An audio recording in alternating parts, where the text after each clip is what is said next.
igreja, eu acho que é o Abner, acho que é o mais velho que está aqui hoje, hein, Abner? A dona Margarete não está, né? O seu Davi também, e a dona Margarete, mas é Abner. O tempo passa, né? Então eu vou contar. Ah, a irmã Lucimara também, olha a minha gafe aí, a irmã Lucimara também é das antigas, né? Então, graças a Deus pela vida dos irmãos que perseveram, também a Jéssica já está também das antigas. Então, graças a Deus, né, pelos irmãos que têm perseverado e estão construindo essa igreja junto com todos nós que chegamos recentemente. Então, eu vou contar a história da Igreja Batista Vitória. Certa vez, o pastor Nilo Smith, ele visitou um dos membros da sua igreja que estava no hospital. No leito, ao lado, estava uma senhora chamada Dona Maria. O pastor Nilo ministrou um estudo bíblico para ela. E através daquele contato, o pastor Nilo começou a realizar estudos bíblicos na casa do senhor José e sua esposa, a Dona Maria. O pastor Nilo realizou o primeiro estudo bíblico na casa deles, aqui no bairro Veisópolis, no dia 27 de julho de 1977. Eles já estavam com a casa cheia antes do primeiro vizinho chegar para o culto. O pastor Nilo realizou 2 ou 3 estudos bíblicos com esse casal, que depois se mudou para o interior do estado. Quase 2 anos depois, o casal voltou aqui para o bairro Veisópolis e ele entrou em contato com o pastor Nilo. Ele realizou 1 ou 2 cultos com eles e depois convidou um outro pastor, o pastor C.A., para pregar uma noite. O senhor José da Silva e sua esposa, Dona Maria, e os filhos foram os fundadores da igreja. Eles cederam a sua casa para a ministração de estudos bíblicos e frequentaram os cultos na primeira casa alugada aqui no bairro Veisópolis. Dona Maria tinha aceitado Jesus como Salvador por meio do pastor Nilo 2 anos antes, quando ele realizava cultos na sua casa em 1977. Em meados de 79, o pastor C.A. pregou num culto nessa casa e o senhor José aceitou Cristo como Salvador. Dona Thelma, sua esposa, junto com muitos seminaristas, começou a realizar um clube bíblico aos sábados, no quintal de Dona Maria e Sr. José. O trabalho cresceu muito rápido. O pastor Nilo, em junho de 1979, disse no relatório da sua missão que o trabalho em Pinhais, aqui no bairro Veisópolis, tinha em média de 15 pessoas. O pastor Nilo, havia passado a liderança do trabalho ao pastor C.A., que trabalhava no recém-iniciado Seminário Batista Regular do Sul. O pastor C.A. alugou uma casa aqui no bairro Veisópolis e começou a realizar estudos semanais com a ajuda dos seminaristas. Isso animou o povo e a frequência continuou a crescer. Logo depois, o casal Sr. José e Maria da Silva, junto com toda a família, mudaram-se para o interior do Paraná. Deus usou esse casal para dar o pontapé inicial na congregação aqui no Veisópolis. E quando eles se mudaram para o interior, Deus já tinha levantado uma congregação batista regular que alcançava crianças e adultos com o Evangelho. A casa que o pastor C.A. alugou em 1979 foi vendida alguns meses depois, e a igreja alugou outra no bairro Vargem Grande, a 2 quarteirões do seminário. 1 ano depois, no dia 7 de abril de 81, o pastor C.A. comprou um terreno na rua Rio Paraná. Eles construíram uma meia-água de madeira e utilizaram essa construção como salão de cultos. No ano seguinte, finalmente, a igreja tinha um lugar próprio para ouvir a palavra de Deus. Em 83, o templo de alvenaria foi construído, proporcionando um lugar mais amplo. Quando o pastor C.A. iniciou a construção do salão dos cultos, ele precisou de madeira. E aí agora é uma história engraçada. Alguém ofereceu vender uma velha casa de prédio novo de alvenaria. Num feriado, o pastor levou todos os rapazes do seminário até Piraquara para desmontar o casebre. Eles desmontaram e levaram toda a madeira para o terreno novo. Durante o trabalho, alguém ligou para a polícia e disse que algumas pessoas estranhas estavam roubando madeira de um vizinho. A polícia de elite, o BOP, chegou com mais de 20 policiais armados, alguns com metralhadoras, e cercou os seminaristas e o pastor Siá, enquanto eles descarregavam a madeira do terreno novo da igreja. O pastor Siá mostrou o recibo do dono e depois de alguns telefonemas tudo foi resolvido. No ano de 84, o pastor Siá comprou outro lote, situado no outro lado da rua da igreja, na rua Rio Paraná. No ano de 87, um prédio foi construído nos fundos do lote, sendo usado para atividades dos jovens. Esse mesmo terreno tinha uma casa de madeira na parte da frente, que era usada como residência pastoral quando o pastor Davi Smith chegou em 95. Davi Smith e sua esposa Jerry se mudaram para Curitiba em maio de 95. 2 meses depois, ele ampliou o tamanho do templo. O pastor V.W. Peters assumiu a liderança ao voltar dos Estados Unidos mais tarde naquele ano. O prédio reformado foi dedicado no dia 19 de novembro de 1995. Quando o pastor Davi Smith chegou, ninguém sabia informar em qual mês era o aniversário da igreja. Então o pastor Davi começou a usar o terceiro domingo de novembro como a data de aniversário da igreja.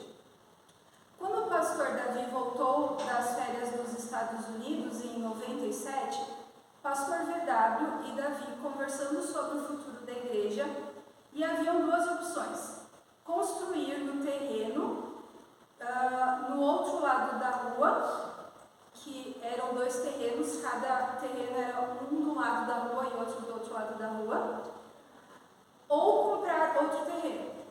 Foi decidido vender o terreno como prédio para os jovens e comprar um terreno mais amplo em outro lugar, para poderem construir prédios novos e maiores. Um lugar para estacionar no próprio terreno era muito importante para eles. Quando um bom terreno foi encontrado, o pastor VW conversou com o dono da loja de construção ao lado do terreno que o pastor C.A. tinha comprado para a igreja anos antes. O pastor VW informou o preço do terreno, o mesmo preço dos 2 terrenos novos que a igreja queria comprar. Então, só para contextualizar, a igreja era na rua de trás aqui, né, irmã Simara? Tinha 2 terrenos, um do lado da rua e outro do outro. Aí fazia o culto no lado da rua e a classe da IBD do outro lado da rua, né? E aí eles ficaram de olho nesse terreno aqui. O dono disse que tinha muito interesse em comprar, mas precisava vender a sua caminhonete para adquirir o dinheiro. A esposa do dono disse: é capaz que seja difícil achar alguém que queira comprar nossa caminhonete nova. O pastor VW respondeu: se é a vontade de Deus, vai ser vendida logo. 2 ou 3 dias depois, o veículo foi vendido. Eles ficaram surpresos com o fato de o veículo ser vendido tão rápido. Nós ficamos com uma visão ainda maior da grandeza do nosso Deus Todo-Poderoso. No dia 20 de julho de 97, a igreja comprou 2 terrenos na rua Rio Piquiri, são esses aqui. A construção começou no dia seguinte, dia 21 de julho de 1997. A primeira fase da construção foi dedicada no dia 16 de novembro de 97, que é o 3º domingo do mês de novembro. Durante a construção desse prédio, o pastor VW também colocou as estacas e o baldrame para o templo novo. Disse ele: eu quero que o povo sempre se lembre que vamos construir um templo grande para esta igreja. A construção do templo começou em fevereiro de 98 e o templo foi usado pela primeira vez no dia 15 de novembro de 98. o terceiro domingo de novembro. O templo ainda não estava completamente terminado. Faltava piso, pintura, beiral e vidros.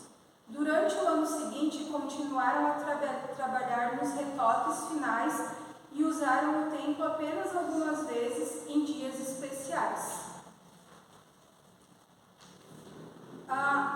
Os pastores que foram pastores titulares da Igreja Batista Vitória. Pastor C.A., de 79 a 86, aí tiveram vários seminaristas, pastor Carlos Alberto dos Santos, pastor Davi Smith, de 95, de maio de 95 a outubro de 95, na ausência do pastor V.W. Peters, pastor V.W. Peters, de outubro de 95 até 2000, pastor Orley Justus, de janeiro de 2001 a maio de 2006, pastor Eduardo Alexander, de novembro de 2006 até dezembro de 2017, pastor Rafael Zanuto Poeira, de janeiro de 2018 até hoje, e eu não coloquei aqui a data, mas agora também nós temos 2 pastores auxiliares que a partir de outubro de 2024, a gente está escrevendo a história ainda, né? Outubro de 2024, então, o pastor Luiz e o pastor Alex como pastores auxiliares também. A igreja foi oficialmente legalizada em assembleia para aprovação do Estatuto Constitutivo em 2 de dezembro de 2018 e registrado em 7 de abril de 2019. Então, essa é uma breve história da Igreja Batista Vitória.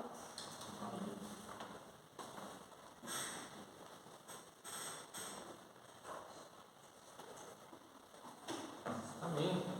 É bom sempre, cada ano, nós celebrarmos a história da nossa igreja. E cada vez que a gente ouve, a gente vê como Deus tem sido fiel ano após ano.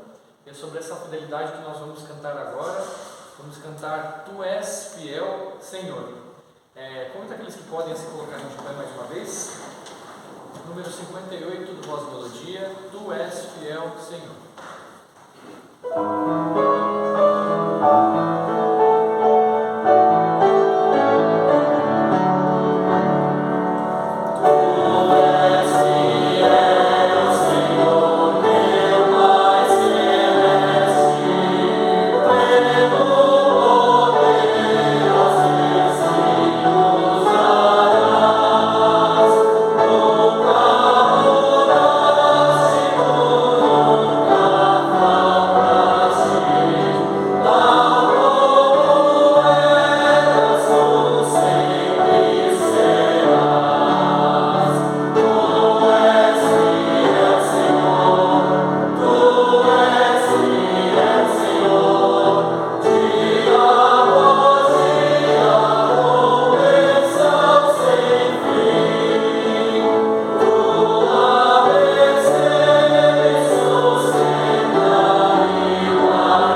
convidarmos aí o pastor para apresentar o nosso convidado. Vamos cantar o hino número 122 do Louvores ao Senhor, Perante o Trono de Deus.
Boa noite. Que o Senhor Deus abençoe grandemente a sua vida, esse nosso primeiro culto de conferência.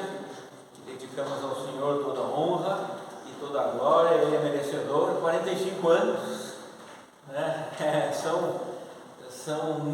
É muito tempo, e o Senhor tem sido fiel, então Ele merece todo nosso sacrifício, Ele merece que nós realmente venhamos a dar a Ele toda a adoração. Eu agradeço a presença de cada um aqui. Eu quero nesse momento reconhecer aqueles que estão nos visitando. Temos aí o pastor Raul Razão novamente conosco, ministério lá no Amazonas. Nós temos também o irmão Antônio e sua esposa Cláudia conosco. Deus abençoe vocês também. Ninguém é a primeira vez, né? Mas estão aí nos visitando também. O Léo está conosco. E deixa eu ver antes de ir para lá, aqui eu acho que não temos mais ninguém, né? Sim, tem. Logo, daqui a pouco a presença do pastor Wagner, sua esposa Yumi, né? Mas eu vou pedir então para a Rebeca ou a Esther, quem vai apresentar os colegas aí?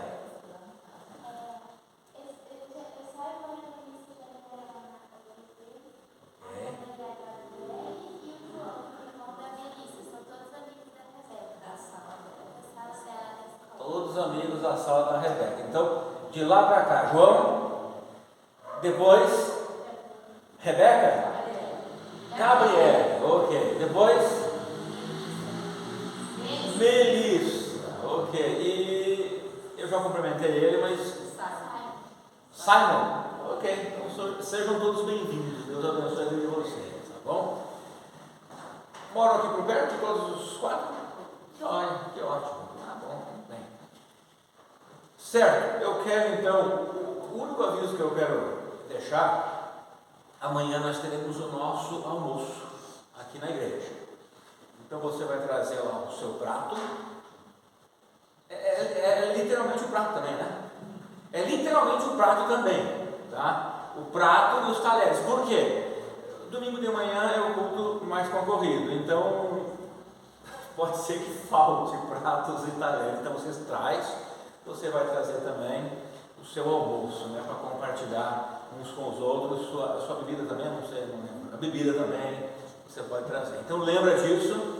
Então, hoje à noite ainda tem tempo de preparar, passar lá no Mercado Condor, já compraram no mercado aí e preparar, né? Alguns já têm preparado. Muito bem.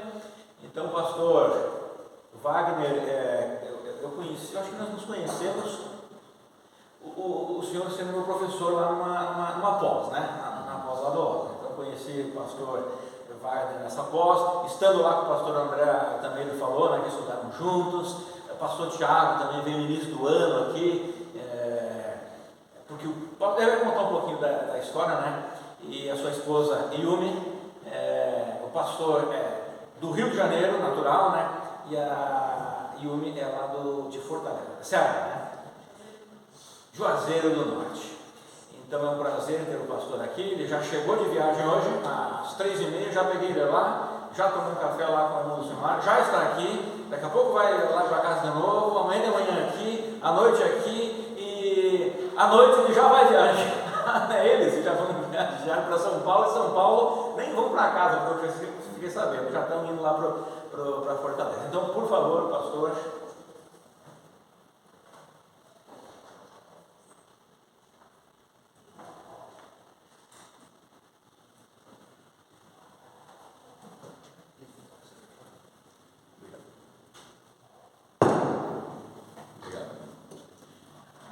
Boa noite, irmãos e irmãs.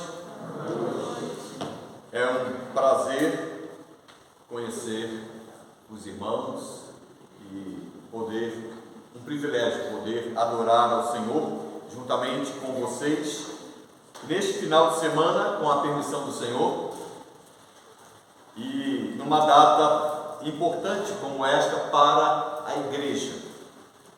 E o privilégio também voltar a Pinhais. Nós temos uma breve caminhada entre hoje e amanhã, contando com a permissão do Senhor. Até que Ele venha, é o tema. E este é um tema que sugere alguns elementos conhecidos da igreja.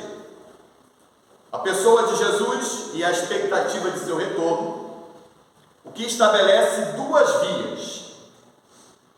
Ou tratamos acerca do retorno, em tom escatológico, ou da vida aqui, enquanto aguardamos o retorno. E esta será a nossa abordagem. Então, como eu disse, nós temos uma breve caminhada em nossos encontros, e a minha proposta para os irmãos é a seguinte: nós abriremos falando sobre a perseverança do pecado. Então perceba que o assunto de hoje não é agradável, mas não precisa ir embora, certo? Mas não é agradável. Aliás, vai ter um momento, um tom, em alguns momentos em que será agradável, pelo que o texto nos apresenta com respeito a essa perseverança do pecado na pessoa de Jesus Cristo. Mas a realidade é que o pecado persevera. Então nós vamos começar falando sobre isso. Em seguida, obrigado, meu irmão. A água está legal? Muito obrigado. Eu falei perseverança do pecado. Em seguida, amanhã pela manhã, o Senhor permitindo, nós trataremos da perseverança da salvação. Então aí o assunto vai melhorar, né? E se o Senhor permitir, concluiremos a noite com a perseverança da santificação. E para isso nós faremos uma breve exposição de um trecho da carta de Paulo aos Romanos, em um recorte, no capítulo 7 e 8, tá bom? Então, o irmão, a irmã, pode manter sua Bíblia aberta no capítulo 7 de Romanos. A minha expectativa é a de que adoremos ao Senhor e sejamos edificados pela ação do Espírito por meio do seu Evangelho. Então eu quero iniciar com o tema a perseverança do pecado, e eu os convido ao capítulo 7 da carta de Paulo aos Romanos. Pode manter a sua Bíblia aberta nesse texto. Este capítulo tem uma divisão interessante. Então eu quero primeiro situar você. Nos versos de 1 a 6, Paulo fala acerca da relação entre o crente e a lei. Já nos versos 7 a 13, ele trata acerca da relação entre a lei e o pecado. E nos versos finais, nos versos 14 a 25, que foram lidos já esta noite, ele considera a relação entre o crente e o pecado. E o alvo de Paulo é a santificação. Ele não vai falar da lei ou do pecado simplesmente por ter de falar. Ele tem um alvo em mente e a carta mostra isso. O texto na sequência vai mostrar isso. E o seu alvo é a santificação. Então perceba que pelo nosso planejamento, naquilo que eu estou propondo para nossas mensagens, nós iniciaremos com algo que nos conduzirá ao último tema, a perseverança da santificação. Há uma tensão para o salvo. Por um lado, entender que sua identificação com Jesus Cristo significa que ele morreu para o pecado. Então, por um lado é isso. Ele está com Cristo, ele está em Cristo, ele assumiu um relacionamento com Cristo e tudo aquilo que nós já cantamos nesta noite. Então, ele morreu para o pecado. Por outro lado, ele tem de lidar com a natureza do pecado, que persiste em sua realidade, interna e externa. O pecado persiste em sua realidade a partir de sua própria natureza, a partir de seu próprio coração. E ainda, se não bastasse isso, o pecado persiste na realidade em que vivemos, na sociedade em que estamos, nesse sistema mundano e tudo que nos rodeia. Na maior parte do texto, Paulo trata em relação à lei, ok? Então, desde o verso 1 até o final, a maior parte do texto ele está tratando sobre a lei. E eu quero simplificar aqui nessa contextualização. A lei é boa? É a pergunta. A lei é boa? Sim. Por quê? Porque a lei aqui é a lei de Deus. Ok? A lei que foi dada, estabelecida por Ele. Sim, ela é boa. Ela é, na verdade, mais do que boa. Ela é perfeita. Por quê? Porque ela revela o caráter de Deus. E nós vamos ver que esta perfeição é o nosso problema. Exatamente aquilo que ela revela se transformou em problema para nós.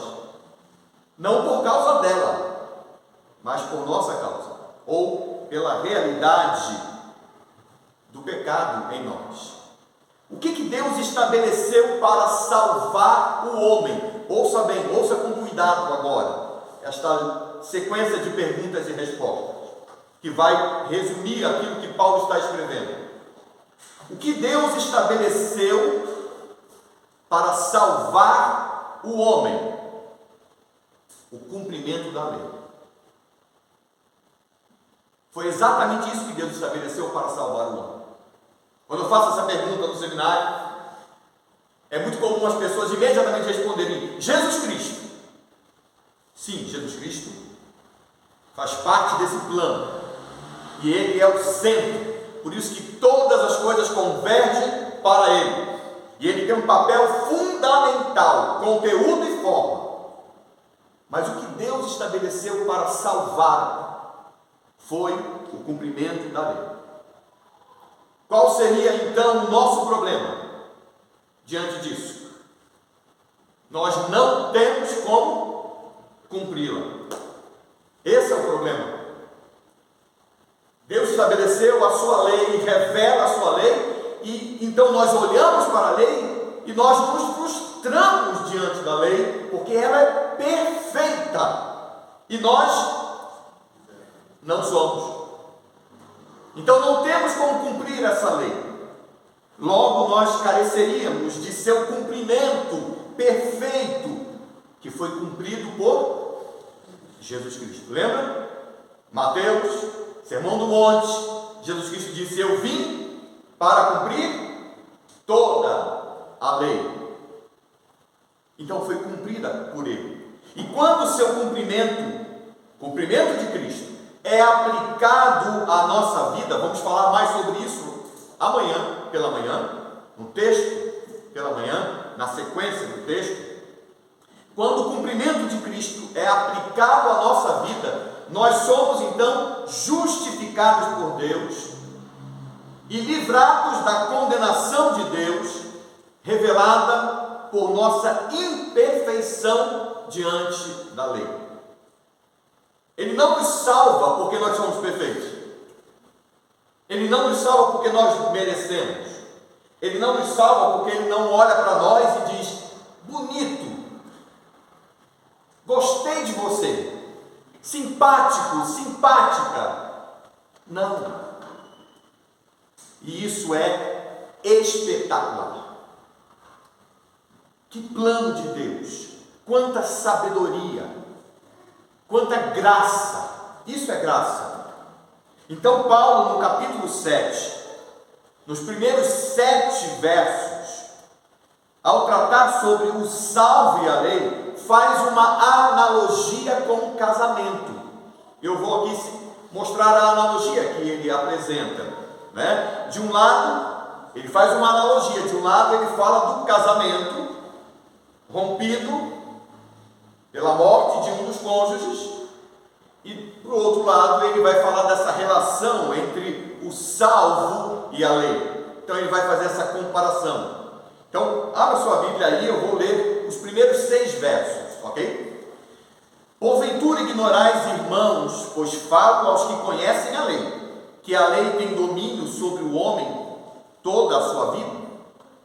Ora, a mulher casada está ligada pela lei ao marido, enquanto ele vive. Mas se o mesmo morrer, desobrigada ficará da lei conjugal. De sorte que será considerada adúltera, se, vivendo ainda o marido, unir-se com outro homem. Porém, se morrer o marido, estará livre da lei e não será adúltera, se contrair novas núpcias. Assim, meus irmãos, também vós morrestes relativamente à lei, por meio do corpo de Cristo, para pertencerdes a outro, a saber, aquele que ressuscitou dentre os mortos, para que frutifiquemos para Deus. Porque quando vivíamos segundo a carne, as paixões pecaminosas postas em realce pela lei, operavam em nossos membros, a fim de frutificarem para a morte. Agora, porém, libertados da lei, estamos mortos para aquilo a que estávamos sujeitos, de modo que servimos em novidade de espírito e não na caducidade da letra. Então Paulo faz um contraste, ele faz uma analogia aqui e apresenta isso para nós. No casamento ilustrado por ele, quem morre? O homem, o marido. Isso é uma ilustração. No casamento morre, ilustrado por ele, o marido. Na aplicação que ele faz acerca da lei, quem morre? A morte na lei. Não é a lei que morre, mas a morte estabelecida pela perfeição da lei, na falta de nosso cumprimento, essa morte morre na lei. Essa morte na lei desaparece. No casamento, quem fica livre com a morte do marido? a esposa, na relação do salvo com a lei, quem fica livre? O salvo. O salvo fica livre, né, da cobrança da lei. No casamento, fica livre do quê? A mulher fica livre da lei, ou melhor, da união conjugal. Ela fica livre, ela morre para as exigências da lei. E na aplicação do salvo com a lei, o salvo fica livre do mesmo jeito, da lei. Morre para as suas exigências. Então, essa analogia que Paulo faz aqui, eu quero dizer, aplicar e trazer isso para a nossa realidade. Nós estávamos, ouça bem, meu irmão, minha irmã, nós estávamos em estado letárgico, casados com a morte, e como consequência da incapacidade de atender às exigências da lei. E só haveria uma forma de nos tornarmos livres: o rompimento de nossa união com a morte. E isso aconteceu através do sacrifício de Jesus Cristo, sacrifício completo. Como ele disse, ele veio para cumprir toda a lei, e ele cumpriu todas as exigências, e isso inclui inclusive a sua morte, o seu sacrifício, que inclui também a sua ressurreição. Então a lei afirma que se houvesse um sacrifício puro, que incluísse o cumprimento pleno de suas exigências, a morte como punição seria abolida. Já não haveria mais morte para aquele que cumprisse plenamente as exigências da lei. Então a pessoa ficaria livre dessas exigências. Pois bem, seguindo a direção própria da lei, da própria lei, Jesus Cristo cumpriu plenamente suas exigências e ofereceu um sacrifício perfeito. E ainda venceu completamente ao ressuscitar da morte, vencendo a própria morte. E dessa forma, todos os que estão associados a Jesus Cristo, todos aqueles sobre os quais esta morte é aplicada à pessoa, morrem para as exigências da lei, por ter Cristo feito o necessário. Isso é justificação. Então veja bem, quando a palavra de Deus diz que nós fomos justificados e que estamos definitivamente salvos, trataremos sobre isso amanhã. As Escrituras não estão dizendo que Deus olha para mim, ou para você, ou para nós e diz: olha, eu te declaro justo, porque você agora é bom, porque você merece esta justificação. Não. Mais ou menos é o seguinte: é como se Deus olhasse para nós e dissesse: você é pecador. Você, por sua realidade, olhando para a sua essência, para a sua natureza e para o seu viver, mereceria a condenação eterna. Então você não é justo em você e a partir de você.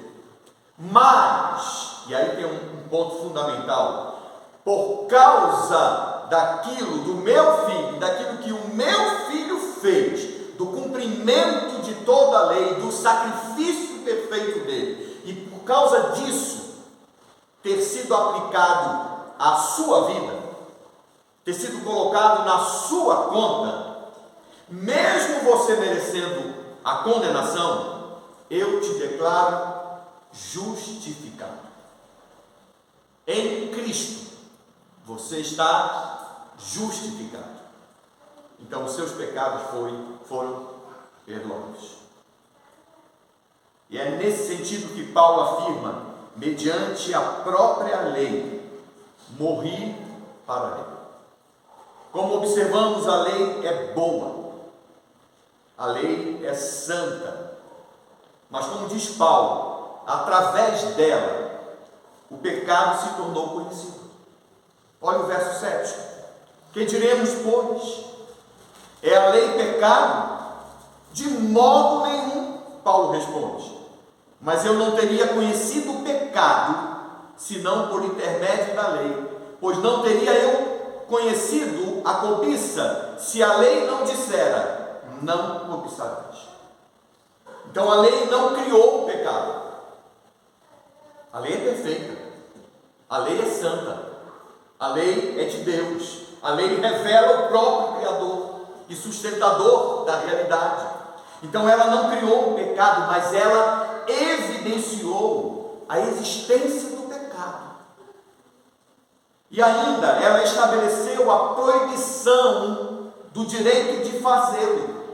Paulo usa o cobiçar ou não cobiçar como exemplo. Não cobiçarás.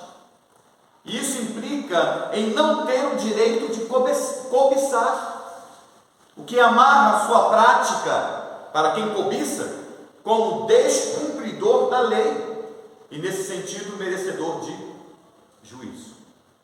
Então, a lei, ela não fez nascer em nós o pecado, mas ela não mais permitiu que ele existisse em nós. Ouça isso, às escondidas, influenciando e direcionando-nos a sentimentos, palavras e ações diversas, como se estivéssemos mortos, sem que percebêssemos que tal realidade é grave rebeldia contra Deus e que traz consequências severas contra nós. É nesse sentido que Paulo, no verso 8, afirma: porque sem lei está morto o pecado. Olha o verso 8. Mas o pecado, tomando ocasião pelo mandamento, despertou em mim toda sorte de concupiscência, porque sem lei está morto o pecado. No entanto, quando fomos conduzidos ao conhecimento da lei e nos deparamos com a realidade do pecado em nós, então, como Paulo diz no verso 9, nós morremos. Isto é, morremos para nossas próprias investidas, pois percebemos que é tão presente, tão real, e eu estou falando do pecado, ele se faz tão presente, tão real, tão influenciador em nossa natureza, que não temos a mínima condição, falando como homens, de controlar e de, por nossos próprios esforços, alcançar a perfeição, cumprindo, como já falamos, todas as exigências da lei, sem envolvermos com o pecado. Então, nesse sentido, nós percebemos que a lei que é vida, e é isso que Paulo está desenvolvendo no seu raciocínio, a lei que é vida, que revela a vida, porque revela o próprio Deus, e que recebemos com alegria por acreditar que redundaria em vida para nós, tornou-se na realidade em morte, porque ela nos conscientizou acerca do pecado em nós, e em tudo, e em todos, e consequentemente acerca de nossa incapacidade de lidar com isso. Olha o verso 10. E o mandamento que me fora para a vida, verifiquei que este mesmo se me tornou para a morte. Percebemos que o problema está em nós, e não na lei, não na lei de Deus. A lei não é o problema, a lei revela o problema. O problema está em nosso coração, em nossa realidade. Paulo está descrevendo a realidade de uma pessoa, ouça, de uma pessoa não regenerada. No entanto, o pecado também reside em um crente que ainda está sujeito à penalidade da morte, ou melhor, do pecado da morte física. E como resultado, o pecado interior continua a reivindicar o que considera sua propriedade, mesmo após a pessoa ter sido alcançada pela salvação. O pecado é tão miserável que não aceita a sua derrota e procura agir como dono dos nossos pensamentos, das nossas emoções, de nossas palavras e ações e omissões. É exatamente o que Paulo vai desenvolver nos versos 13 a 25. E nós lemos aqui os versos 15 a 23. E deixa eu ler o início desses versos novamente. Acompanhe a leitura. Verso 15. Paulo diz: porque nem mesmo compreendo o meu próprio modo de agir, pois não faço o que prefiro, e sim o que detesto.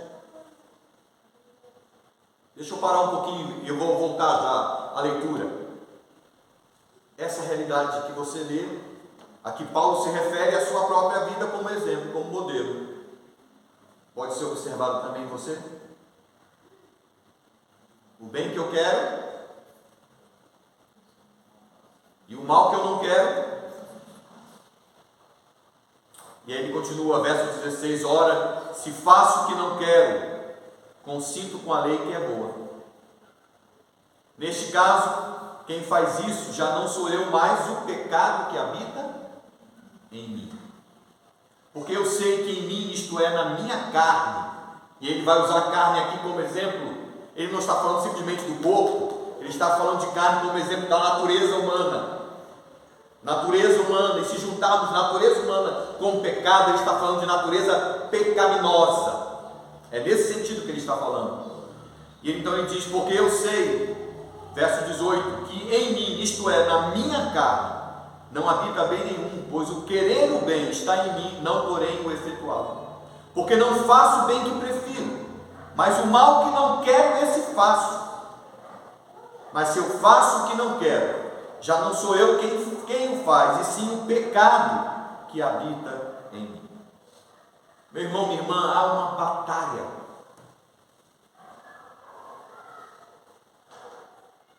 Uma batalha entre duas naturezas.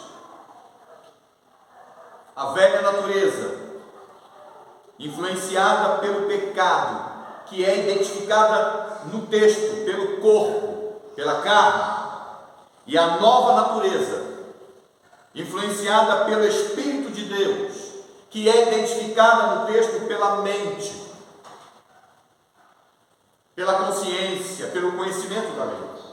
Então Paulo vai fazer um contraste entre a carne e a mente, falando das duas naturezas e como que isso se revela na vida. Não devo mentir, mas o faço.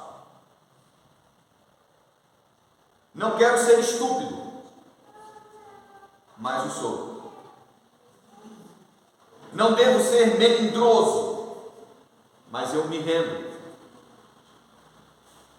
Quero crescer no conhecimento de Deus, mas me entrego à preguiça ou à indisciplina.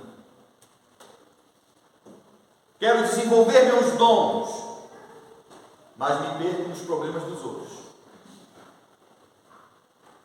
Quero desenvolver, ou melhor, quero amadurecer na relação pessoal, mas eu fico preso nas entranhas do egoísmo, voltado sempre para o meu próprio ego, para mim mesmo. Quero Deus, e nesse sentido eu me perco em mim mesmo, que é a essência da idolatria nas Escrituras. Eu almejo progresso, mas eu me definho no ranço. Eu anseio pela santidade, mas eu me escorrego num pecado que parece não me abandonar. Parecemos fracos,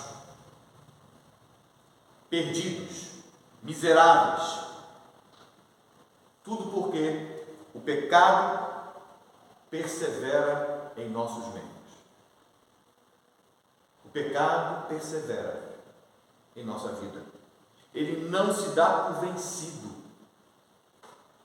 Ele persiste, ele insiste, ouça isso, ele insiste em retomar o domínio aquele que ele possuía antes da intervenção divina. Porque ele tinha esse domínio e ele tem esse domínio sobre todo ser humano.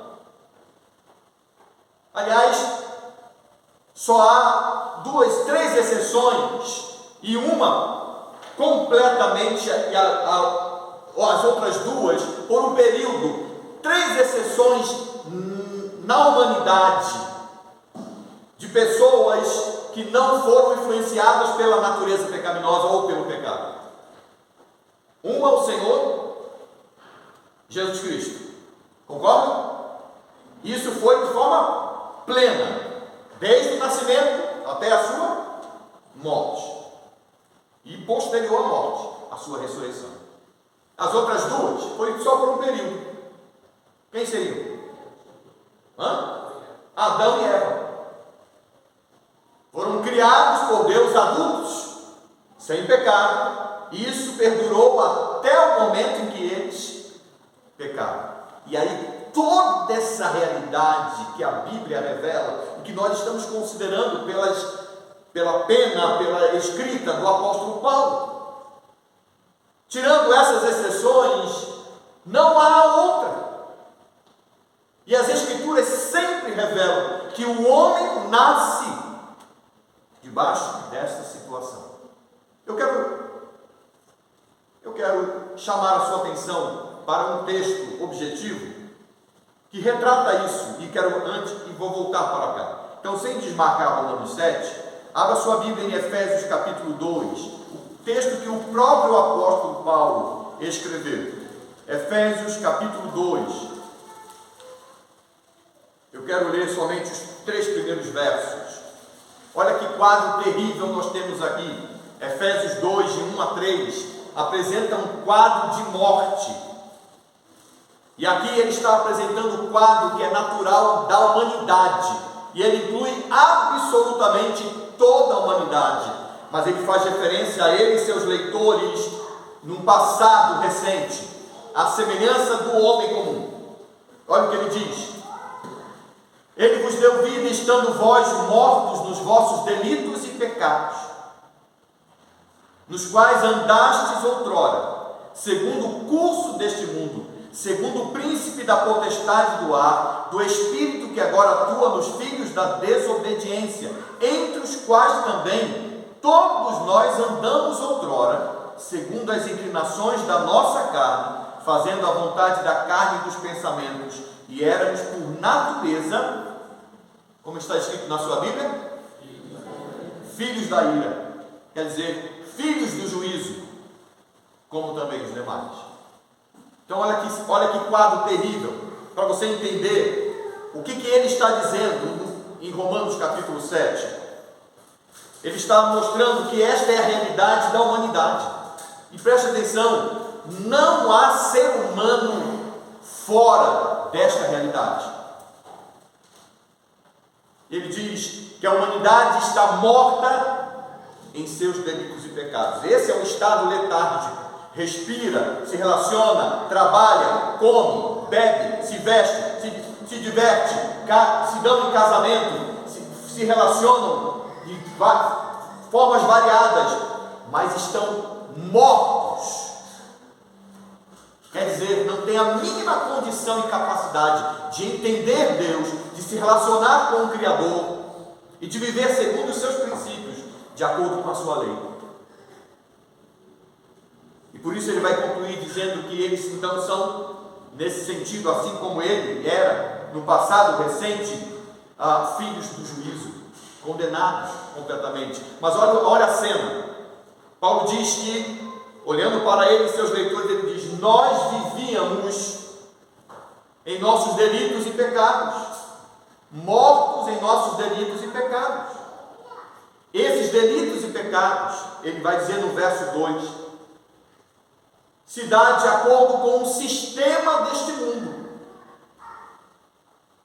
Esse sistema no mundo que é coordenado, palavras de Paulo, por Satanás. Há um sistema pensado, planejado, executado, supervisionado. As coisas não acontecem por acaso. E quem coordena esse sistema, Paulo diz no verso 2, é Satanás, é o príncipe da potestade do ar. E ele vai dizer no verso 3 que esse sistema cria um ambiente adequado na sociedade, no mundo, para que o homem, o ser humano, homem, mulher, jovem, adolescente, criança, seja movido, melhor, seja manietado como um fantoche por sua natureza, vivendo, se relacionando, fazendo as coisas, achando que está no controle, mas está sendo manietado por sua natureza, porque ela planta pensamentos, ela planta desejos no seu coração, e o homem vive a cobiçar para atender os desejos do seu coração. Então ele vive num ciclo vicioso, de cobiça em cobiça, de desejo em desejo, e ele nunca está satisfeito, porque é assim que ele é manietado. É isso que Paulo está dizendo. Olha, todos estão mortos nesse quadro, todos vivem assim, acham que controlam a sua vida, acham que têm domínio dos seus dias, dos seus anos e dos seus relacionamentos, acham que sabem todas as coisas, mas estão sendo guiados, influenciados por sua natureza, em sintonia com o sistema que existe neste mundo. E é por isso que no verso 4, eu não vou ler daí por diante, em Efésios 2, Paulo muda o quadro e diz: mas Deus, sendo rico em misericórdia, por causa do grande amor com que nos amou, né? Ele vai dizer, estando nós mortos em nossos delitos e pecados, nos deu vida juntamente com Cristo. Quer dizer, Deus interveio e Ele nos salvou. Ele nos arrancou dessa cegueira, dessa morte. Então preste bem atenção aqui, voltando agora para Romanos, para o texto de Romanos. É esse domínio a que Paulo se refere aos Efésios, que a natureza humana, a natureza pecaminosa, quer retomar junto àqueles que foram salvos por Deus em Cristo Jesus, junto daqueles que foram tirados daquele estado de morte nos delitos e pecados, e foi dado então a partir de Cristo condição, capacidade no Espírito de entender as coisas, de fazer uma leitura correta da vida, da realidade, de entender Deus, de se aproximar dele, de se relacionar com ele e de viver segundo os seus princípios.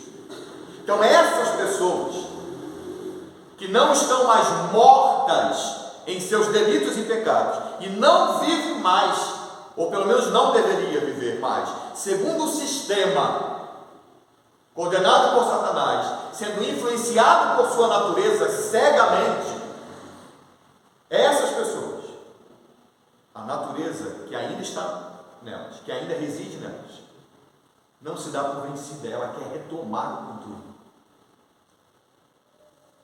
Ela quer voltar a ser senhora de mim. Ela quer voltar a ser senhora de você. É a isso que Paulo está se referindo. Há uma tensão entre as duas naturezas, em que a pecaminosa diz: não pense, sinta, não pense, mova-se por suas emoções e busque satisfazer os desejos de seu coração. Sabe por que ela diz isso? Porque os sentimentos são fáceis de ser manietados, são subjetivos. Então a natureza diz: não pense, sinta, viva por seus sentimentos. Você tem que satisfazer o que está no seu coração. Sabe por que ela fala isso? Porque o que está no seu coração, humanamente falando, é a natureza que coloca. ela coloca e ela diz no seu ouvido: é seu, genuinamente seu. Isso surgiu de você e você merece ser feliz e satisfeito. Agora, por sua vez, o Espírito Santo, a nova natureza, vira para a pessoa e diz: pense, pondere, discirna todas as coisas, inclusive os seus sentimentos. Pondere. E você tem um referencial, que é o Evangelho. O Evangelho é o seu referencial. Pondere todas as coisas, até o que você sente, até o que você quer. Pense. Não se entregue ao impulso. Não faça as coisas simplesmente movidos pelo seu coração. Porque, como o Senhor já disse, vários lugares nas Escrituras, todo mundo lembra de Jeremias, o coração do homem é enganoso, corrupto. Nenhum homem conhece o seu próprio e tem domínio sobre o seu próprio coração. Quantas vezes você já disse: eu nunca mais vou fazer isso?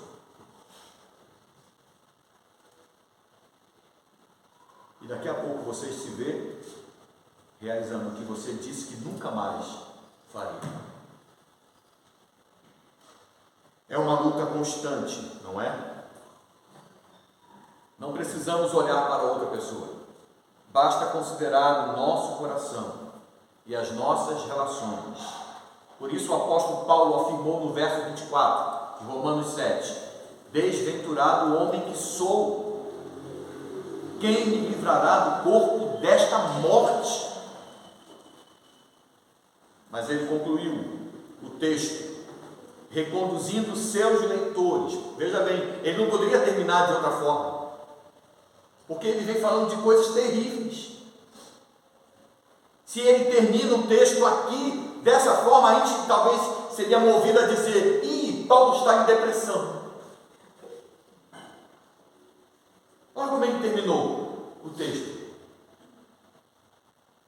Mas ele concluiu o texto reconduzindo seus leitores à saída, à solução, a Jesus Cristo, exatamente aquele para quem a lei aponta, servindo não somente de revelação de morte, mas de revelação de vida. Ele diz no verso 25: graças a Deus por Jesus Cristo, nosso Senhor, de maneira que eu, de mim mesmo, com a mente sou escravo da lei de Deus, mas segundo a carne, da lei do pecado. Lembra o contraste? Mente e carne. Carne quer dizer natureza humana, natureza pecaminosa.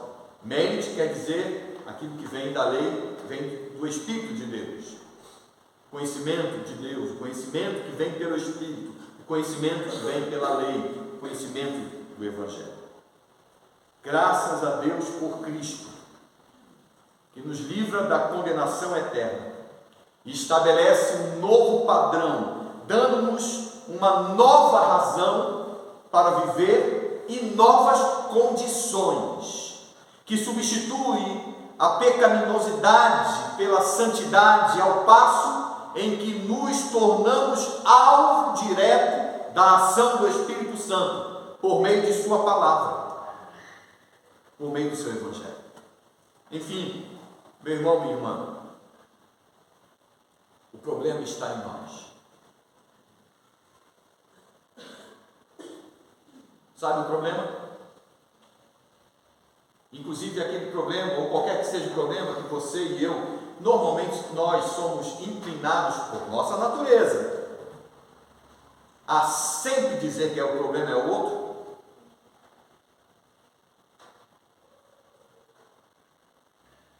Mesmo que o problema também esteja no outro, o problema está em nós, porque nós somos pecadores.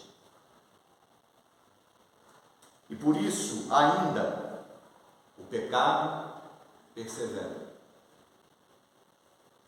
Mas a solução está em Cristo, que é o nosso Salvador. Por isso nós devemos glorificá-lo e nos doar a Ele em adoração. Por isso, como ele afirmou no capítulo 12, eu não vou ler o capítulo 12, mas no capítulo 12 da própria carta aos Romanos, nós precisamos renovar a nossa mente para experimentar a boa, agradável e perfeita vontade de Deus. E por isso eu concordo plenamente com o que o mesmo apóstolo Paulo escreveu aos Coríntios em sua segunda carta. Então só ouça o que eu vou ler, não precisa procurar, depois eu dou o endereço. Eu vou concluir lendo um texto que você conhece, que diz assim: pois o amor de Cristo nos constrange, julgando nós isto, 2 pontos, um morreu por todos, logo todos morreram, e ele morreu por todos, para que os que vivem não vivam mais para si mesmos, mas para aquele que por eles morreu e ressuscitou. Assim que nós daqui em diante a ninguém conhecemos segundo a carne, quer dizer, de acordo com a natureza pecaminosa. E se antes conhecemos Cristo segundo a carne, e por isso o rejeitávamos, já agora não o conhecemos deste modo. E assim, o resultado é: se alguém está em Cristo, é nova criatura. As coisas antigas já passaram, eis que tudo se fez.